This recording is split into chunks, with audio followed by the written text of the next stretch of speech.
I was focusing too much on blueprints, getting the secret sauce. I thought that I was like missing something. I hired also multiple mentors. That's like the reason why I also was in debt. It was like positive investment, but I was always like thinking they had something that I didn't have. And it wasn't until I really realized that I had to like more focus on my unique brand, like what's really my voice, instead of like asking, what should I post so I get a client? It would be more like, what do I really want to say? What does that really specific person need to hear? I shifted more into being focused on the purpose, on the service. I also shifted my identity into which type of woman do I need to become?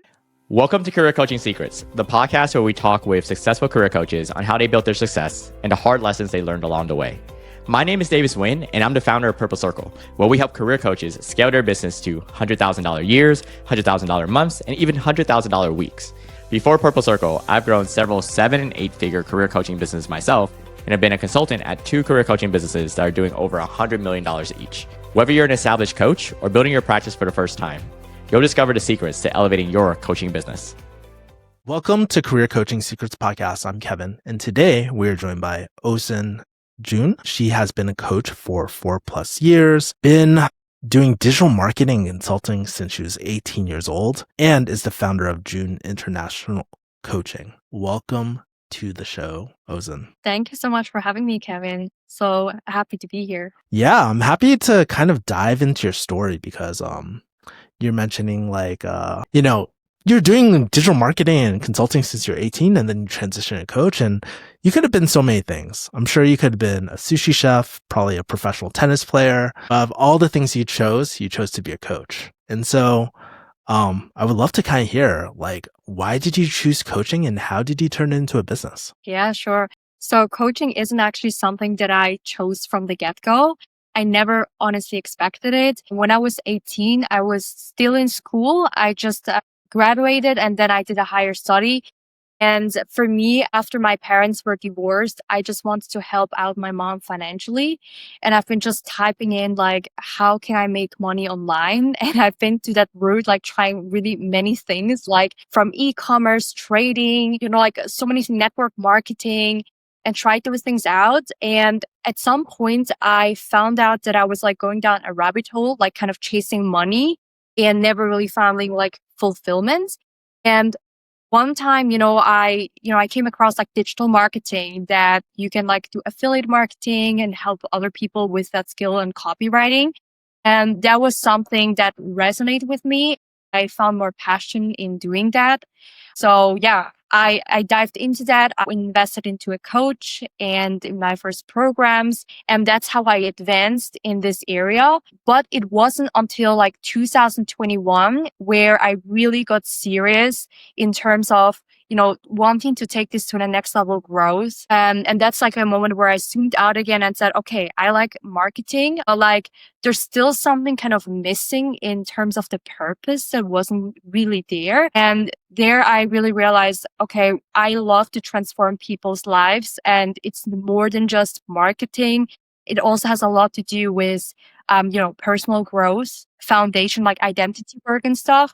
And that's actually how I transitioned into a coach. And I didn't believe I could make money out of that, especially who could take me seriously at that age. But after, investing and just going all in, my life is very different than 4 years ago. Yeah. It's really interesting. You were saying at the time you didn't think you could make money as a coach. Why was that? What was going through your head at the time? Well, I had this limited belief that, coaching is something that, I don't know, for some reason the age was a thing, because I thought that I'm too young. People wouldn't take me seriously. Another thing was, it was so I don't know, a different world to me to imagine I could be making money. And then on top of that, large amounts of money. For me, even making $1,000 a day was already wow, that's a lot. Because before that, as a student and stuff, I was living kind of on survival, just having my bare minimum. I was okay, but I was never neither abundant. And over the years, I've invested a lot into coaching and mentorings. And sometimes I took on debts, loans, asked my mom, and scratched my last money together. So there was a point I was in over 6-figure debts and it accumulated. And at some point, while I was already in debt, I decided still to invest into a mentor back then to help me with my coaching business. It was like a 10 grand investment. And it was one of the scariest decisions in terms of investing since I was already in debt. But I knew that, staying where I am, lost would be more expensive. And I just trusted into the vision and the long-term game. And yeah, it paid out because after the investment, I really focused on mastering sales and marketing. And after 3 months, I got my first, clients and stuff. And that's where I gained like momentum. Wow. Yeah, thanks for sharing that story. That's so interesting. It's usually those times when we're like really struggling where we need to make the investment that you courageously did. And now I'm kind of curious, like, when you started focusing on sales and marketing, a lot of people in the coaching space, they talk about ideal client profile. And so one of the things I'm thinking about is like, how did you decide who you want to help and the problems you help them with? What kind of coaching do you do? Yeah, I would say it's something that evolved because the first time I started out, I was targeting more aspiring entrepreneurs and like coaches that want to like get like to 10 grand a month. But it was because I already embodied a certain transformation that I've already mastered. Like I kind of got through the beginner stage because of, the pre-work I did when I was 18, helping people out in marketing. I made some bucks there and there. So I just like taught the people what I've already like could do well, whether it was with, appointment setting, posting, branding part. And as I gained like more results, I started to shift like more into helping established business owners who already do well, like they are like solid having like their 10K months. And then I started to help those people to amplify their income, to scale further from there through like mastering messaging, visibility, all of these things. And yeah, I would say that I got more specific who my client was, where she or him was stuck, the symptoms and all of these things. But it's something that had to evolve through, working with multiple clients. I see. And really kind of curious. Okay, so you started shifting over to more established business owners. Do you notice like there's a lot of different types of business owners out there? Do you kind of notice any patterns of the type of business owners you kind of were attracting at the time or these days? Yes. So I would say at the beginning, I had rather people, obviously, they were often like struggling. I mean, obviously, because I was like targeting like beginners, newcomers, new coaches. So at times it was a bit harder to get them off the ground, especially like their mindset. There was a lot of limiting beliefs and things. So it was interesting, but it was a different type of work. And when I worked with people that already made 5, 10 grand or even 20 grand plus, they already had a leadership pattern they brought with them. They were more self-led. They had very specific problems that they already were mostly aware of. And I would say it wasn't really motivation or anything. Still limitations at times, but more like aware of these things. And I think the pattern just like showed up in terms of like the ease of the work and the depth of it as well. Yeah. And something else I'm like really curious about, because you do have a marketing background. And so, as you are targeting or as you're growing your coaching business, how do these people typically find you and all that? Like what kind of marketing are you doing? Yeah, so mostly I rely on organic marketing. I started on Instagram and on Facebook, like just doing posts and stories. That's like how I initially started. And this approach still works until this date. So where, people like message me like warm, hot leads. At the very beginning, I've done the cold leads game as well, like reaching out to people until it like kind of wasn't really fun anymore. I still do that if I feel, but it's not really like my strategy. And now, like including also LinkedIn, I just like do posts, talk about my offers, the transformations, different frameworks that I teach in terms of content.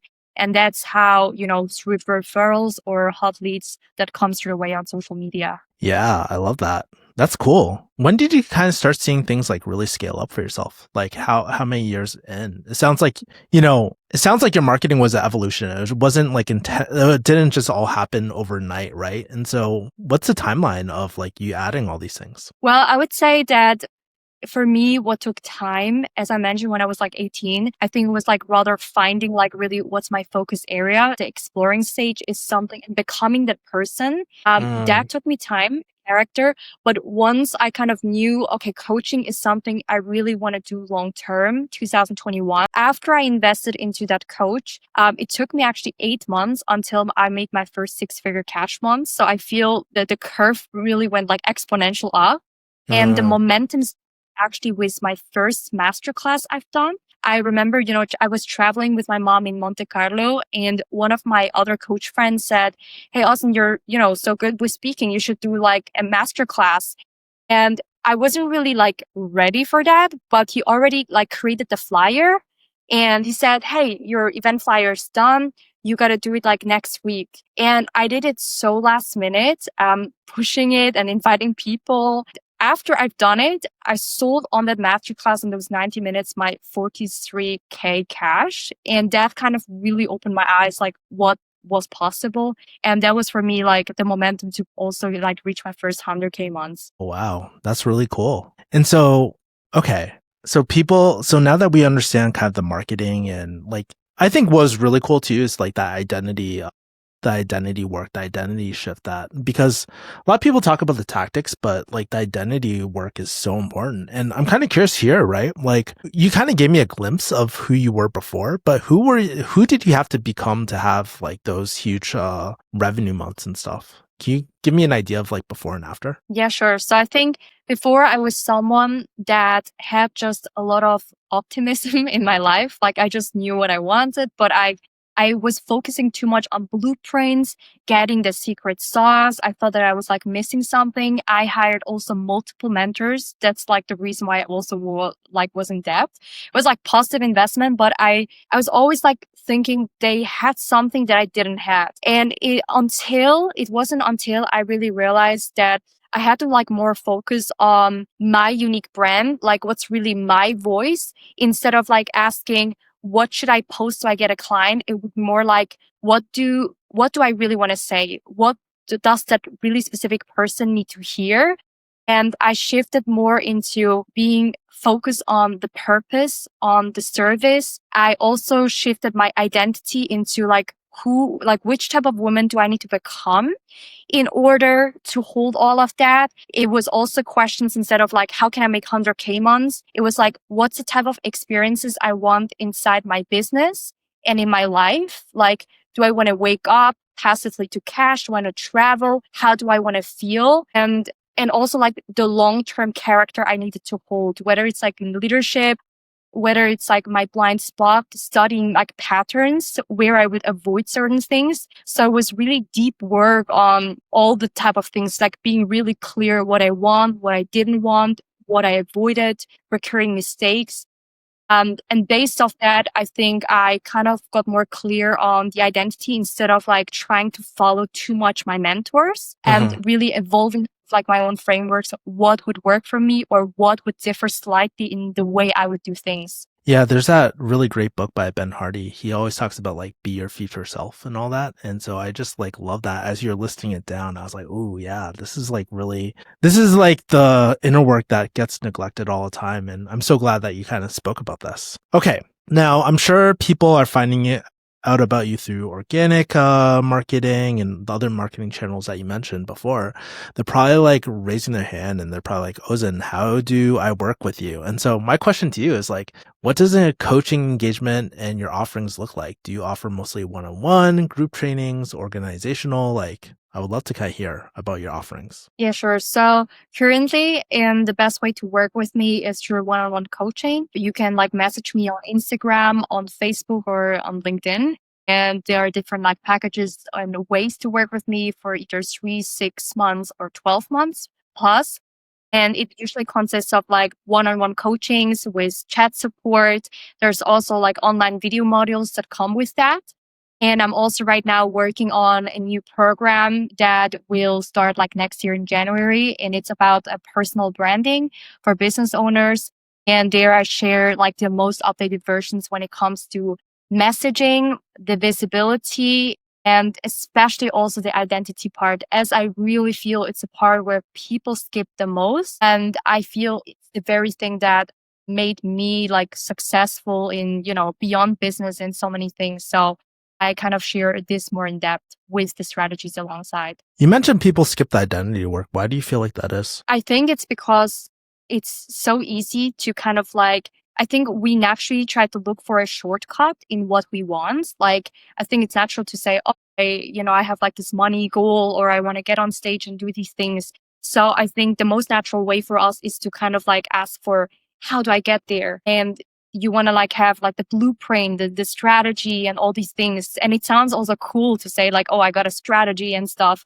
But I think the work it takes, the substance it takes, it's often a different question. It's not just like the how, it's like the questions of like, who are you being it while you're doing? And for me, I've learned to, I think I put my identity into so many temporary things, such as it could be a validation of others. It could be the performance. It could be the emotions or circumstances and all of these things. And it would feel very shaky. And for some time it can serve you, blueprint works because I've done it at the beginning. I just started, you post, as long as you stay consistent and make the offers, you can get clients. But at some point you hit like a ceiling where you really have to kind of like do the inner work and confront the things that you're avoiding. And I personally, I know this is like another depth layer, but I found also through very hard times while I was chronically sick and had to change my entire business model, I found their faith in God, and I stopped putting my identity into temporary things that wouldn't last and caring too much what our people think. And when I put it into God, I feel my self-worthiness allowed me to make more money and hold it. And I think that was also for me like a turning point. Yeah, it sounds like it was such a much deeper journey than you kind of initially painted. It sounds like you went through a lot of trials and tribulations. Yes. Yes, it's been that way. I think, that's something I want to mention. I think that many people see whether coaches, entrepreneurs and the success, but I think it's so easy to forget the work it took, the sacrifice it took, the turbulence it took. And I don't want to like emphasize too much on trauma, but I do think that I just saw this pattern as well. The more kind of messed up somewhat your childhood is or certain things that happen to you, I feel the higher you kind of rise somewhat in life. I think it's also a choice, of course. But for me also, like, 2019, I was in a very toxic, abusive relationship. And although it had nothing to do with business, I think this experience of, being raped at that time and even kidnapped here in Switzerland, I had to go through like court trials and very heavy things. And with that, I had still the debts. And then on top of that, I got like chronically sick. So it felt like everything happened like all at once. And the impact of that, it like back then it was so tormenting, but it taught me like to level up like the type of food I'm eating and how much of the sicknesses comes from food, the inner work. Now, fast forward 4 years, I'm in a happy, healthy relationship. Now, soon marrying. I think all of these things, it had a huge impact on how I also approach like business, self-worthiness, and all these deeper things. And I think that's also the part that helped me to serve other people better, seeing the bigger pictures and not just the strategies and making more money. While that's a big part. Yeah, what's really interesting. Well, first of all, I just want to thank you for just being so vulnerable and sharing that story as well. Like, I appreciate it. But before we kind of get to our other questions, one of the things I was thinking was like earlier you said like, I know it's not related to business, but is it really? Like, in my opinion, I feel like the personal and business, it's like intertwined, right? Like when your life is, I don't know, you can agree or disagree with me, but like, I think a lot of times when our personal life is so chaotic, it's hard to hold down the fort for like the business side too. Do you agree? Yes, and no, like both. I would say from my own personal experience, when your personal life is obviously like not going well, it is obviously hard to perform. I mean, when I was sick, it was, I could be mentally so hyped up and disciplined, but if your body doesn't allow it, like it's really tough. However, I also learned that money doesn't care about your emotions or conditions. And that's something I had to learn, that, like, it's not based on the mood. It's like going to a 9 to 5 job. And often, even if you don't feel like it, you still show up and go to your work.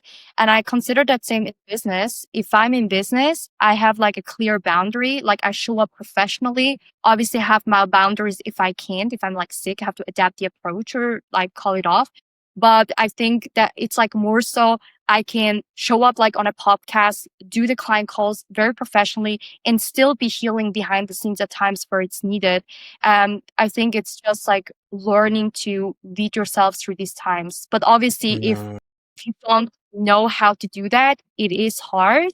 And I think at the end, it obviously helps if you have a great foundation personally and not like a mess behind the scenes, so you can be Mm. more clean on the inside as well. Yeah, let's talk. So, since we're talking a lot about identity shifts, right, and the identity shifts that you've had, one of the things I've noticed, right, and a lot of coaches struggle with this, it's the money aspect, the pricing aspect, because they're thinking like, oh my God, what do I charge? How do, like, what's that initial number that I kind of come up with? Of course, you don't have to give any hard numbers, but I think about like the identity shift of like who you need to be to have a successful like coaching business. And how do you think about pricing and structure, like pricing strategies today? Like, how do you, are there any key lessons that kind of influenced that and shaped your perspective? Yes, I was at the stage where I was first kind of open to any type of price. When I started out, I had no clue how I should price it. So my mentor, who was into high ticket coaching, he from the get go told me, hey, your program, it should start at 5K. Let's do a high impact, deep work with what you do. And with that belief and the bar belief from my mentor, I went all in. And therefore, because of, the way I packaged stuff, like I managed to have my first 5K client. And after that, I raised it like to 10K. And that's like the standard that I hold to myself. It wasn't about the amount of clients, but the depth of the delivery, the work. And I was very confident with that pricing. And then at some time, I saw their coaches like having like 25K packages, 50K packages, and, like other like prices. And I started to compare. And there was a time where I got really confused. And I would say, oh, should I make this higher, or should I make it like mid ticket? Should I have like, I don't know, like a little mini like transformation or freebie? And there were so many options to do things. And I would constantly ask my coach, is that better? Is that better? And it was to the point I really like wanted to like, how can I say that? I wanted to like rip off everything because I wasn't clear anymore what I was doing and how I should be doing it. And then I had like this moment where I spoke to someone and that person said to me like, hey, pricing is a very personal thing. And also it depends like who you're like working, like who you're like targeting. Obviously, you can charge sometimes 10x more serving a different market and stuff and solving different problem.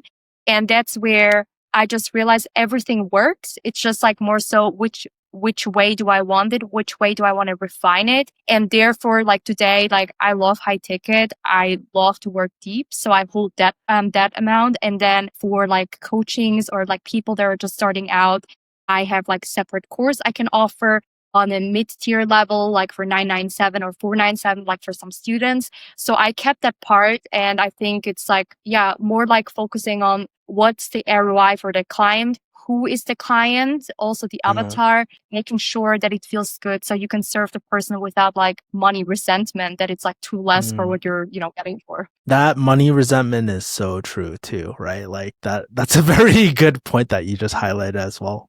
To shift gears here, right? Like one of the things I think about is like your initial journey of like, oh, who you were, who you are today. But I also think about your future too. And so kind of curious, where do you want this coaching business to take you in the next few years? Do you have desires to scale more? Do you want to hire more people? Do you have like secret dreams no one knows about? We'd love to kind of hear about that. Yeah, absolutely. So for me, I think that coaching is something that I will keep doing for the next like 10, 20 years. It's obviously something that I really am passionate about.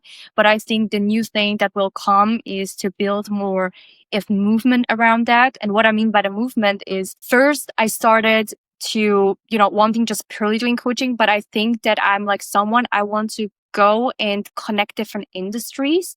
Like Yeah. I'm also very active in, the media industry. I love doing music. I'm also now politically active in Switzerland as a politician. So there's a lot of like industries that like come together.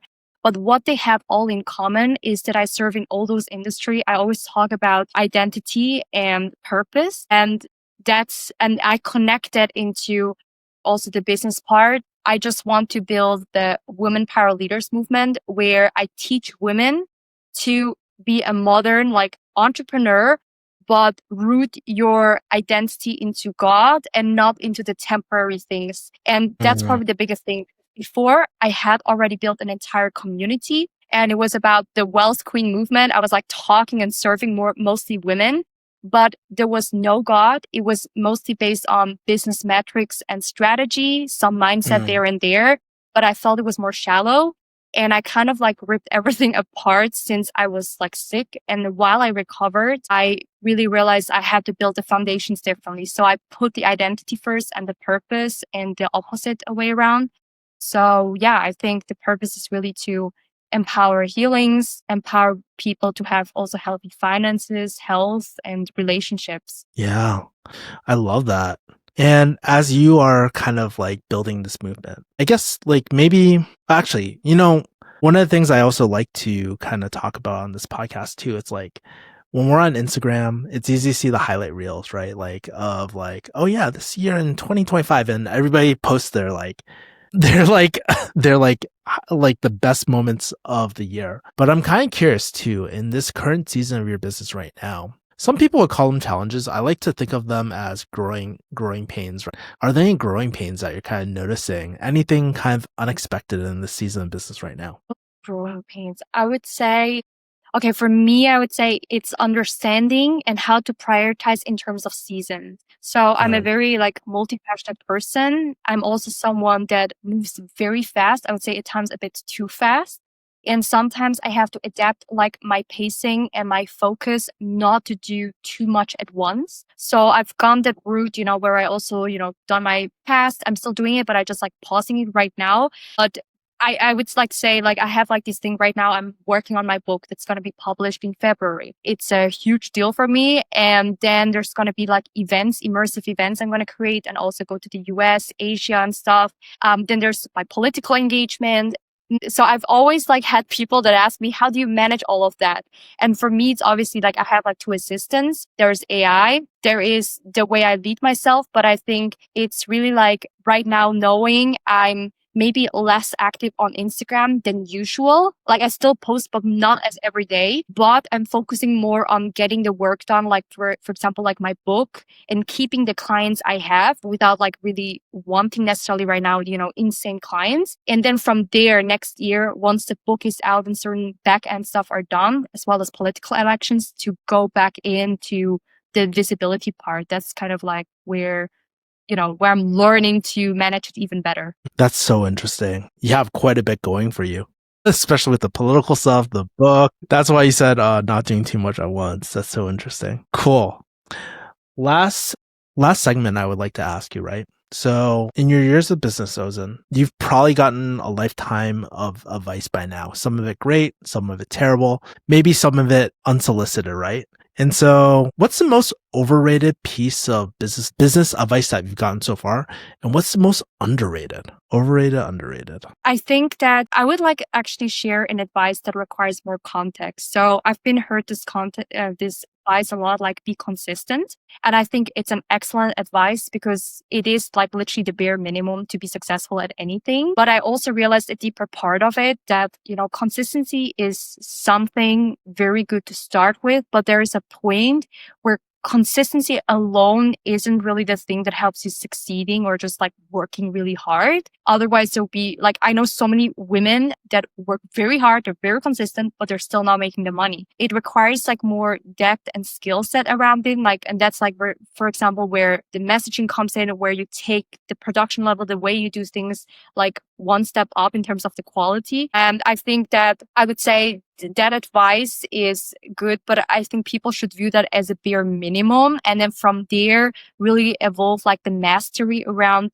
being really good at solving this one problem for your client or mastering these 1, 2 things where you stand out. Absolutely. That's where I would say is something, yeah, I would like tell everyone like to focus on, because if you're really good at solving things better than anyone else, like people will come to you for that and you will be known for that one thing. And after you're known for that one thing, you can still be known for like 10 different things. And I think, yeah, Oprah Winfrey is also like a good example, with her Oprah Winfrey show, like people think of her show, but she's doing other businesses. People don't know about all of that and they try to do all at once, be consistent in all the areas. But I think every advice that you receive, you always have to put it into context and ask yourself, at what stage of my life and business does this apply? And I think that's kind of overrated, like underrated in terms of like, when people don't give the context as well. And I think the depth matters and the timing. I love that. That mentioning of timing and prioritization is like so important. Final thing, hardest question of the day or night where you're at. How can people find you and connect with you? Yeah, so people can find me on LinkedIn, on Instagram or Facebook. I'm on all the socials, just with my name, Ozzin Jun. And that's it. You can reach out to me if you have any questions and ways. And then if you stay connected, you will also stay updated with my upcoming book next year, as well as the courses. Boy, as I'm looking back through my really, really, really bad handwriting. I used to be a drug dealer, by the way. I used to be a pharmacist and I picked up really bad handwriting. But as I'm looking through my notes, a few things really, really stuck with me. First of all, throughout your stories, I noticed this like energy of like courage, right? Everything from like dropping that 10K investment when you're in 6-figure debt, that shows a lot about who you are as a person. And it's very inspiring there. The second thing that really stuck out to me too was this like deeper level of identity work and how important it was to your transformation. And I think a lot of times we talk about like, oh yeah, like the tactics and techniques and stuff like that, or the strategy, but we don't really emphasize how important that way of being is. And then also your story that you shared earlier about your really downtime, and something I think about that stuck with me was the resilience that you had during those times as well, and to keep going even when, things around your world probably weren't doing too hot. So, Ozzin, this is just my really long-winded way of saying, hey, I appreciate your work. Your work matters, and just thank you so much for sharing your time, your stories, and your wisdom on this podcast today. So thank you so much. Thank you as well. It was fun doing this interview and podcast. That's it for this episode of Career Coaching Secrets. If you enjoyed this conversation, you can subscribe on YouTube, Spotify, Apple Podcasts, or wherever you're listening to this episode to catch future episodes. This podcast was brought to you by Purple Circle, where we help career coaches scale their business to $100,000 years, $100,000 months, or even $100,000 weeks, all without burning out and making sure that you're making the impact and having the life that you want. To learn more about our community and how we can help you, visit joinpurplecircle.com.